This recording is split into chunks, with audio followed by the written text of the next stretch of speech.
It's time to create a profitable, scalable, and sustainable studio for yourself and your students. Welcome to Dance Studio Empire. I'm Jen, dance studio owner for 30 years, running multiple locations with over 1,000 students, dance business coach turned mastermind mentor for dance studio owners, creatives, and leaders like you. I know you're committed to growing your studio and creating the time and financial freedom you most want, while also being the best in the industry with a reputation to match. I've coached hundreds of studio owners who have grown to 250, 500, and over 1,000 students using my signature studio scaled method. And in this podcast, I'll give you the clarity, strategy, and CEO mindset to help you do the same. Let's dive in. Welcome everyone to this week's episode of the Dance Studio Empire, and I am really excited to have a special guest with us today, Josef Brown. You may know him. He's a legend in the industry, and I'm super excited to have you here today. We met many years ago now, and we would just continue to see each other every year at the same event. And, you know, every time there would be something new happening with you. And the last time we met, there was a really exciting new project that you've been working on. And that's what we're going to be talking about today. So welcome. And could you just give everyone a bit of a rundown about you, your experience in the industry, and what's led you to where you are today? Oh my goodness. All right. Well, thank you so much, Jen. Well, that was such a lovely introduction. And if you could see my face, you know I'm blushing because it's all sort of brown at the moment, but I'm blushing. But thank you. Look, I've been in the industry for a long time. I'm 54 now. Like most young kids, I started dance relatively young, though I started later than most. I started sort of break dancing and then doing a bit of a Friday night jazz class because some girls sort of dragged us along that I really wanted to kiss, one of them. And she dragged us along to a Friday night jazz class and we put on sweatpants and kept it very quiet. But it did pull me into an industry that I absolutely fell in love with within about 6 months. And that was because they ended up dragging us along first to the dance classes and then to sort of theatre. And I hadn't done anything like that. I was about 14, 15, and I hadn't done anything like that at that stage. And I just fell in love with the people. I fell in love with that kind of wanting to celebrate difference and, you know, uniqueness. And it was okay to be a little bit quirky. And I felt a little bit odd growing up, as many of us do. And we're trying to find our way, sort of fitting in and who we are. And I just found that the arts were just this really lovely environment to be in for that reason. I ended up going down that trajectory once I sort of fell into it, and I ended up going to the McDonald College because I wanted to do drama initially, even though I'd been doing dance. I kind of had this idea that I wanted to be an actor. It was sort of a vague idea, but they threw me into a ballet class. So year 11, and they threw me into a ballet class, and within 6 months, I had absolutely become addicted to ballet. I keep trying to reflect on what it was, and we could go into that, but that would be a whole other podcast of what drew this, you know, heterosexual young boy into falling into love with ballet at the age of 16. But there will be psychologists out there having a field day with that one. But it was absolutely amazing. And then I ended up going to the Australian Ballet School, got into the Australian Ballet Company, became a soloist with the Australian Ballet, had a bit of a tendonitis or a very severe tendonitis issue. And so I had to take some time off, and they were talking about surgery. And I said, look, I've got a friend that's over in Turkey. He's in a contemporary company. I'm just going to take 6 months off, go and work in a contemporary company, see if I can get rid of my tendonitis without needing to have surgery. So I went over to and joined Modern Dance Topluluğ in Ankara, Turkey. Ended up spending 13 months there and really fell in love with contemporary dance. I then called up Graham Murphy, who was then the artistic director of Sydney Dance Company, and I'd worked with him doing Nutcracker when he did that on the Australian Ballet back in 92-ish, I think, 92, 93. And I'd absolutely fallen in love with Graham and with what he did with Nutcracker back then. Rang him up, said, hey, I'm coming back to Sydney, would love to join Sydney Dance Company. I love contemporary dance. And he said, come along, let's have a look. And I ended up getting a job with Sydney Dance Company, spent the next 7 years there. But at one point I had a bit of an injury again, a few niggles, decided to take 6 months off it for a sabbatical and do a musical. fell in love with musical theater. I was like, oh my God, musical theater, the acting, the dancing, everything all in one, the singing all in one. Fell in love with musical theater. So at the end of Sydney Dance Company, I got approached to do Dirty Dancing, the classic story on stage, playing Johnny Castle. And so I took that role and spent the next 5 years doing Johnny Castle around the world. So Australia and New Zealand. Then I went to London and spent 2 years on the West End, and then I spent a year, almost a year and a half, in throughout America doing the pre-Broadway tour of Dirty Dancing. And it was supposed to go to Broadway at the end of that, but the GFC happened back in 2008, 2009. A third of all shows on Broadway closed, and so we never ended up going. I ended up getting a job on Dance Academy, the ABC program Dance Academy, in season one. And so I ended up traveling back from LA to film that. And then I kind of fell in love with I was a bit burnt out, to be honest, by then. I was about 40 and I was a bit burnt out. And I've been working consistently and doing 8 shows for the last 5 years. And yeah, but I sort of got into TV and I ended up doing Neighbours for 2 years, and I did some other sort of TV, Home and Away and things like that, and a bit of film. And then it's about 45. Um, Good friends of mine, Timothy Heathcote and Simone Goldsmith, who are the founders of MDM Dancewear, asked me if I'd want to come and join them on their sort of quest and their vision and mission to sort of turn MDM into a sort of global and international company. My wife had been working for them for the past 2 years while we were living in Melbourne when I was doing Neighbours. And so I'd been involved at a very sort of peripheral level, sort of just chatting to them, seeing what they were doing, understanding the company, getting to know their vision. And it just sounded really enticing and really exciting to me to want to be a part of that. Now, I'm not here to necessarily plug MDM, but just as part of the story, MDM has a special dance-based support, which goes throughout. It's a specialist footwear company for dance, and it has a special dance-based support that goes throughout all of the footwear. And because of that dance-based support that Tim had designed and created, we basically ended up talking to a lot of physiotherapists and podiatrists.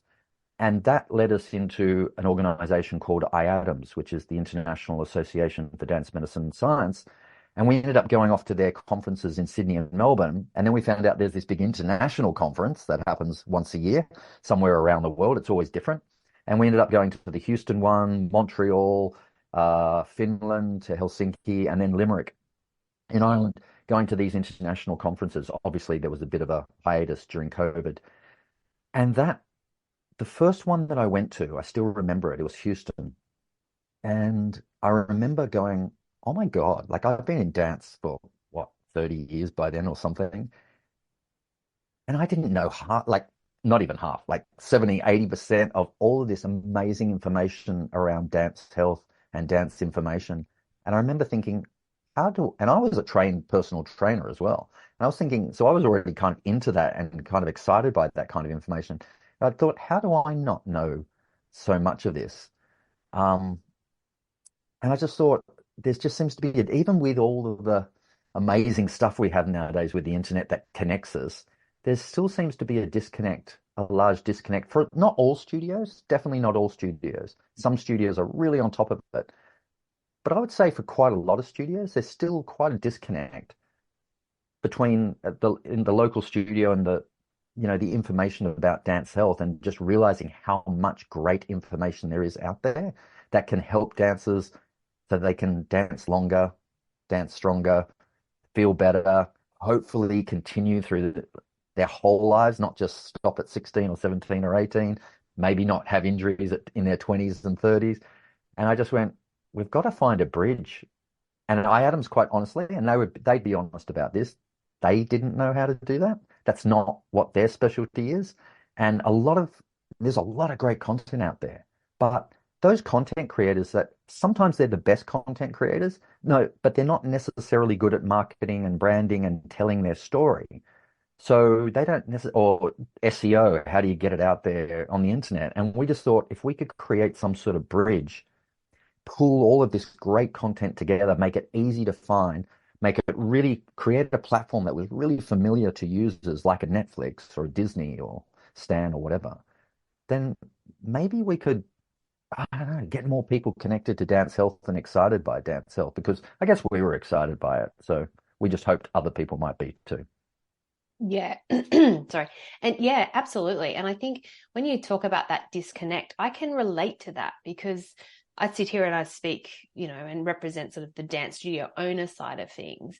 And, I don't know whether it's a lack of confidence or a lack of awareness, but there is that thing where we don't know how much is out there. We don't know what we don't know. Yeah. And, and so it is thankfully for the likes of people like you, and then hopefully, being able to spread through your connections, we can share this information. And, going back to the fact for the studio owners, like there's so many benefits to it. And I Mm. really encourage all the listeners to go and check it out because it's quite incredible what you've put together, and you all should be so proud of it. I cannot even begin to imagine the work that's already gone into it. Like I can't even go there. But seeing it, and you have shown me, quite a bit of the backside of it. Just yeah, the potential of it is incredible. And for studio owners, they can use it not only to encourage their students to become members, and they could even set assignments for them, and certainly continue their learning, but also for our teachers. Mm. There's just a multitude of information for them, but also I speak to studio owners a lot about training their teachers, and so it gives us more information to train on, more paths to head down to sort of expand our staff, and then ultimately our students as well. So you guys are on a really good thing, so thank you for bringing that. So now we just have to spread the word, right? Yeah, look, and it's going to be tough. Those sorts of things are never easy. But we're really excited because, as you say, thank you, Jen. That was such lovely feedback. And as you say, we're trying to cover so much, so that it is a big project, and we're not finished. Like we've released it because if we were going to wait until we felt like it was really, really ready, it would probably be years and years and years. So it'll be a work in progress. We've started with physiotherapy, strength and conditioning, nutrition, mind and wellness, dance for health, and technical training. So they're our kind of core, but we've also got carousels in inspiration, carousels in motivation. We've got short dance films on there. We've got all the YAGP solos for classical solos, plus we've also got history. We've got history there, so you can come and learn a little bit of the history of choreographers, people that have like a large body of work. These are things we need to pad out. The things that are sort of missing, I would say, at the moment, and it's probably not a bad thing, because they're the kind of least, I think, the least required, would be to have a little bit of extra coaching on there for in the different genres. But I think those are the things we can sort of just pad out as we find people and bring in over 12 months, 18 months, 24 months, and they'll just continue to grow as we continue to bring on new content providers. So we're really excited. I don't know, you've got to try these things, don't you? You see something and you think, oh, there's a gap there. It'd be so good if we had something like a Spotify or a Netflix that was just dedicated to dance. We value, as we all do, anyone that you're talking to, anyone that's listening here, we know that we value dance. But sometimes you've got to create these things to make other people value it in the same way, I think. Yeah, absolutely. And I've been speaking a fair bit into collaboration, and I just really feel like the industry is moving forward in more of a collaborative mode. And Yes, this is basically the epitome of collaboration, right? isn't it? Yeah. It is. I mean, I keep calling it a unique collaborative project, and I call it a coalition of partners because it is organizations, syllabus, brands, and individuals and teachers all coming together. So it's everyone bringing the stakeholders together. So we've got IADAMS as a major supporting partner, Acrobatic Arts as a major supporting partner, the Royal Academy of Dance as a major supporting partner, Block Dancewear, MDM.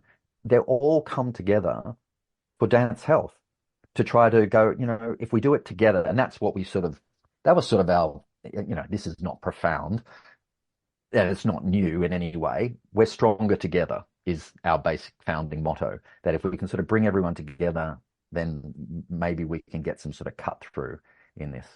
Yes.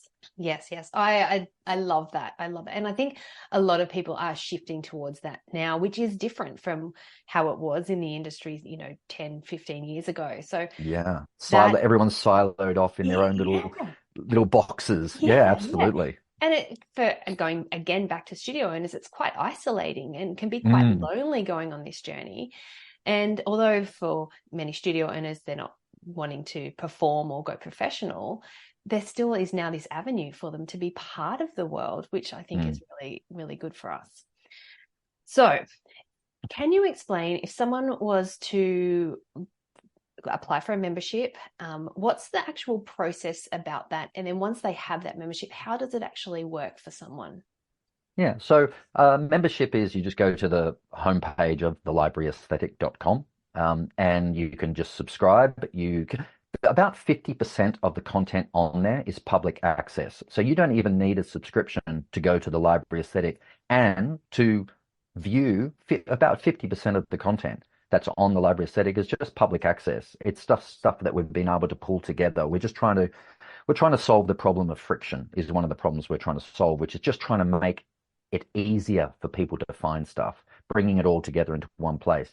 And then the other 50% is subscription. So if you want to get full access, then you'll have to subscribe. But you can just go on there and browse anyway, and you can browse the carousels, you can click on anything, and then it will tell you whether it's restricted and you need a subscription or whether you're able to view it for free. Um, and that was really important to us to make it accessible so there's enough content on there so that it's accessible for everyone. And then if you want to go further, you can. The subscription is it's US 5.99 per month. So about a cup of coffee, maybe 2 cups of coffee a month.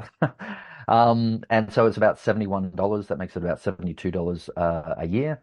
So we're trying to make it as affordable as we possibly can because we want it to be accessible to not just when we first developed the library aesthetic, we were thinking North America, we were thinking Europe, the UK, Australia, and New Zealand. Where you have your big sort of population centers in Western dance. But as we started to develop it and started to talk to people around the world about it, it occurred to us that there are these large very sort of fast-growing markets in Western dance forms at the moment, like in places like India, Southeast Asia, of course, South America, even parts of Africa. And so we want to make sure that the site is accessible in those countries as well, so that they can get access because they're fast-growing markets, but they don't necessarily have enough resources and infrastructure in terms of teachers, in terms of physiotherapists, specific mind and wellness coaches to dance, nutrition, etc., to necessarily support the speed of growth. So if we can get it to those places, we can help them leapfrog forward a little bit. And that's the same in rural areas as well, where they don't necessarily have easy access. So maybe this will help in a lot of those sorts of places. But $5.99 a month, that's basically what it is. You get a 14-day free trial period. So you can check it out for 14 days. If you go, you know what, this isn't working for me, I'm just going to go back to the complimentary.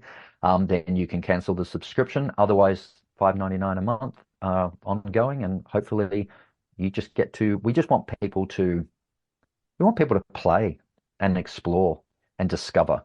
That's what we really want. So I've always thought people will come there for a specific purpose. So they might go, look, I'm 15 years old, I've got bone density issues or eating problem, or I've got problems with my hamstrings, or I need some stretching advice. That's what they'll come and that's what they'll search for. But then hopefully they'll find and stumble into other stuff that they go, oh, that's interesting. I hadn't thought about that. Let me click that one. And that's what we do nowadays, whether it's Spotify and we hit random, or we're on Netflix and we're just scrolling through, and that's a double-edged sword, as we all know, because you can spend 45 minutes just trying to find something you want to watch. And so it can be a double-edged sword, but this is a niche platform. So everything on there is dance and dance related. So hopefully that means it will be easier to find something, and hopefully it'll just start that journey for not just the teachers but also the students. And it might only be 5 students in a school, or 10 students that have that kind of leaning towards dance health and really understanding their body, their tool of the craft. And so hopefully it will be able to reach those people. And they'll just get really excited about going, oh my God, this is just for $5.99. I can just learn endlessly on here. I think we've got almost 1,000 pieces of content on the site already. So there's enough to get going with, and then we'll keep building and try to stay ahead of everyone as we go. Yeah, that's good. My rabbit hole is TikTok, so I totally. TikTok, yeah. Yeah.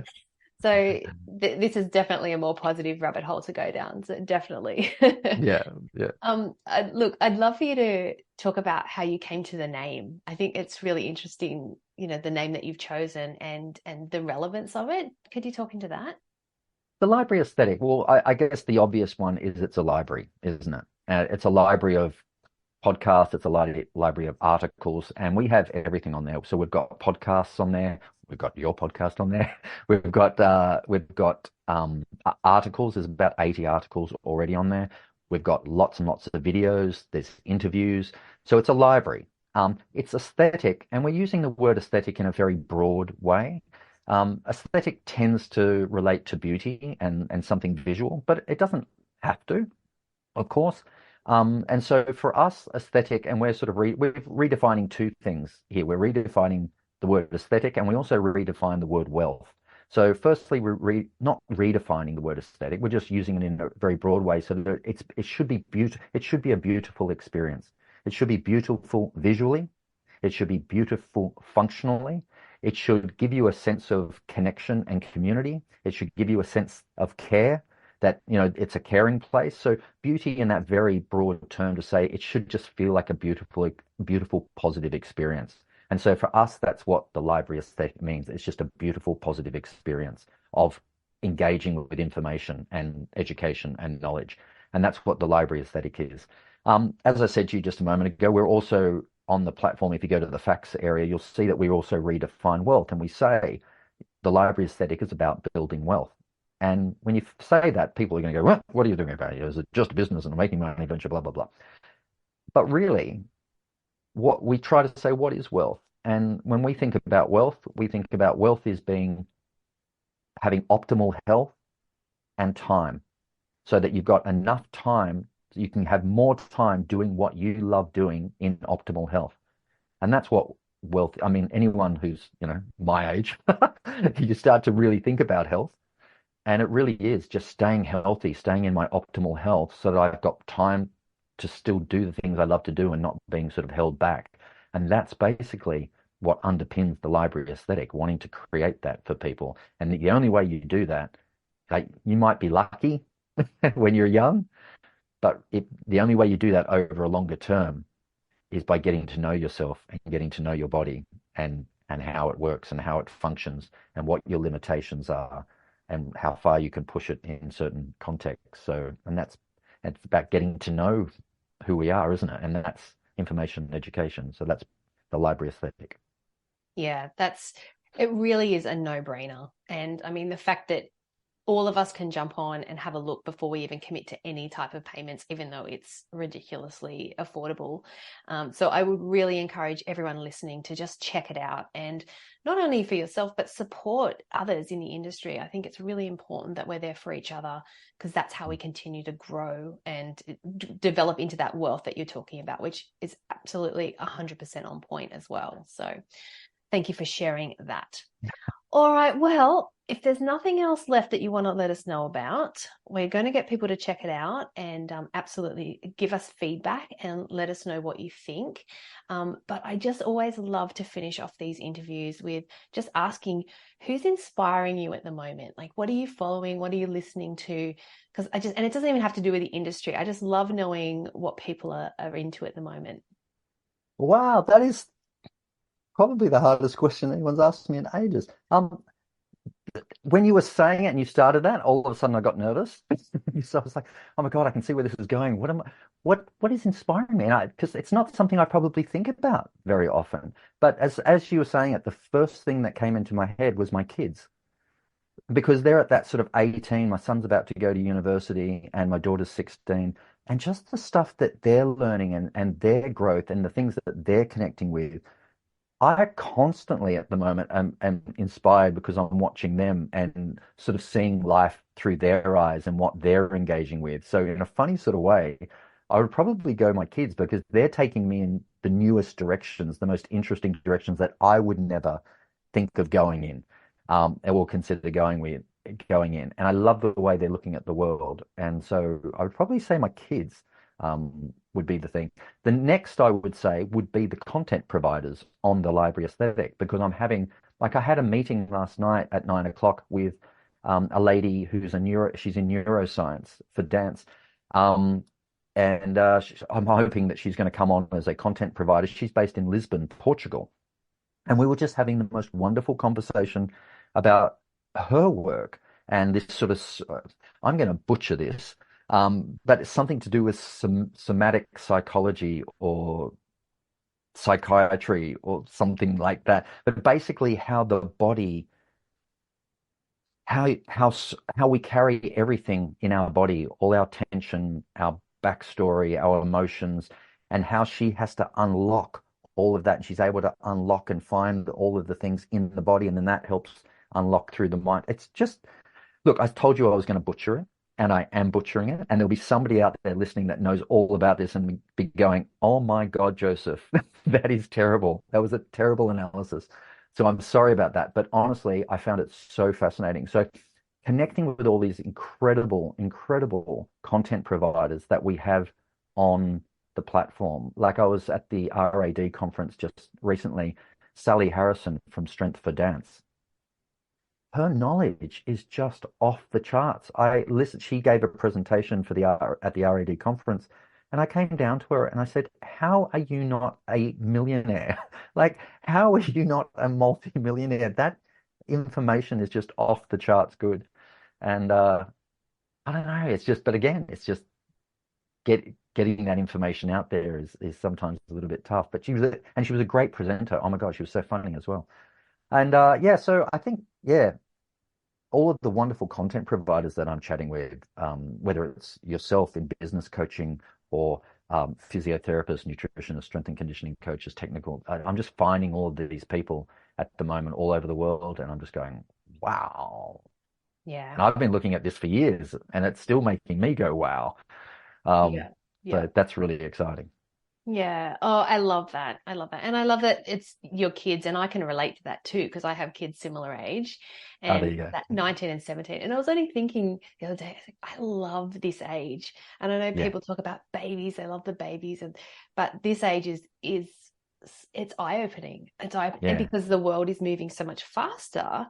Yeah, it's like learning every day with them. So I do get that. And Well, I think too, because their independent spirit, their personality, separate from you and all that you've given them is just becoming so obvious now. You're going, okay, there was kind of you that was sort of a shadow, not shadow of me, but I could, it was so much informed by me and their mum and our community and our close family was so much informed by that. But now all of a sudden there's this exponential growth in the directions that are just them, so them. And I was, wow, that is so interesting. I love that you're going off in that direction.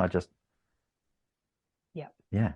And I think a lot could also be said for studio owners who are raising their students from the minute they come through the door. And most of them stay until they're adults and they leave, and that's the impact that we can have in someone's life. And we watch them then become these independent beings, even if they choose to not make dance their career, you're still forming the human that is entering the world. And in fact, I would argue that is, whether they become dancers or not, is the least interesting part of going to dance school. That's the least interesting part. It's that, as you said, informing the whole human, how the arts and how you use the arts, whether it's dance or drama or music. But I think dance is just a fantastic one to use because it is this exploration of the body, the physical, setting up your physicality well, setting up your understanding of your limitations and where it goes and who you are, and exploring that through music, exploring that through groups, having to explore it through solos, and smaller groups. It's just the most amazing way to get to know yourself and get to know you in the world and the world in you. I think the arts is unbeatable. I'm biased, obviously. I think sport is fantastic. I really do love sport. And I think sport has a lot of similarities, but I think the arts and dance do it better, even better. when you really understand it. We do the narrative, we do all the same, we do everything that sports does, plus more. And that's what I love. And we don't always articulate that very well because it is quite a complex subject, actually, and that would be a whole other podcast to open up that can of worms. And it needs to be articulated well because it needs to be articulated not just well but quite simply, because how do you then explain that to other people that are outside of dance and try to convince them? Sometimes that's the hardest thing. But anyway, that's something for another day. We'll have you back. Look, Joseph, thank you so much for being here today. I've loved this conversation, and I am sure that the listeners have got so much out of it. And I look forward to seeing the hits on the website go up and those memberships increase as well. So anyway, where can people find you? If you want to give the URL again of the address for them to get onto the website, please let us know.